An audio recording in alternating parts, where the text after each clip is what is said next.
remarks, which will be pretty short.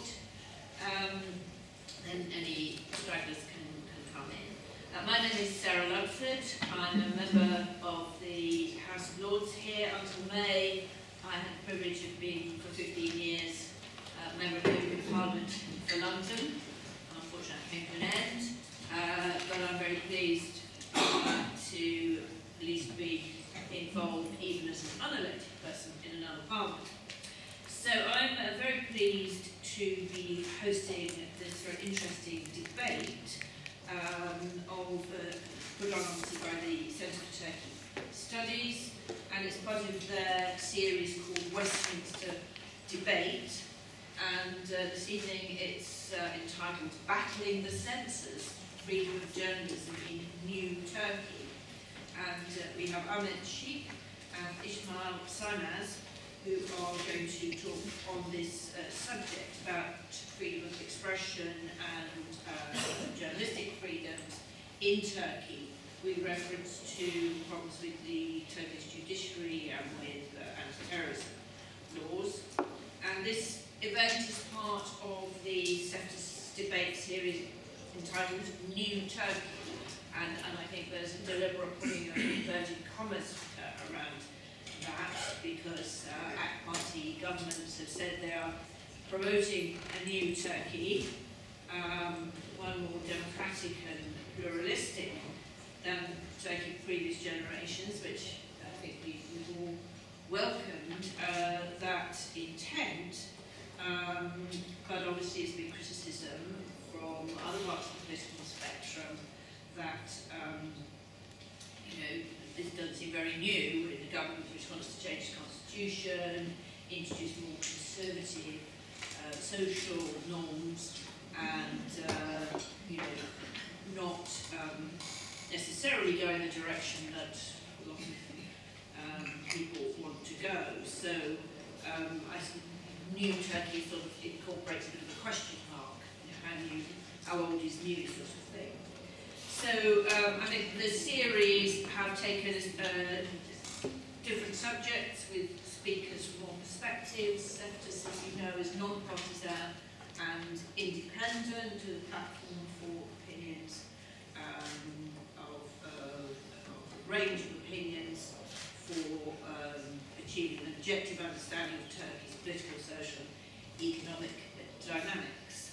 Clearly, certainly for me, Turkey is a very interesting and exciting country, but I don't claim to be an expert, but I've long taken an interest in developments in Turkey as well, actually, as in North Cyprus.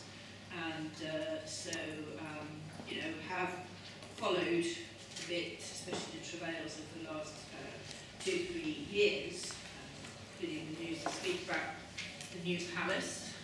The new very expensive palace, but I think more that we in the UK can learn about what's happening in Turkey, the better. And just as my final remark, the price of me chairing tonight is that I get to plug an event which is unashamedly a fundraising dinner for Simon Hughes MP, but it's being held at Sofra restaurant, which a lot of people will be familiar with, in Covent Garden at the kind invitation of Hussein Ozer. And this one is a general sort of audience. There will be one with a more specific Turkish focus, actually on December the 14th. But I left a few printouts of the page from Simon's website, but you can always go on Simon Hughes MP website and find it. Turkish dinner with Simon Hughes MP at some very modest cost, £45. So if you're free on November 27th or later, there'll be details of one on December 14th. Please do go along. I think a lot of people in the Turkish community have a lot of time for Simon Hughes. So even if you're not a Liberal Democrat, do go. Right, that's enough said. So who's going to speak first? Ismail Furness is going to speak first. He's an investigative journalist for the Daily Radical for a long time, actually, since May 2002. who's published articles and books on the Turkish deep state and Ergenekon, including a book in 2011 on links between the 2007 publishing house massacre and 2006 killing of Andrea Santoro, and then another book on former police chief Hanafi Akci.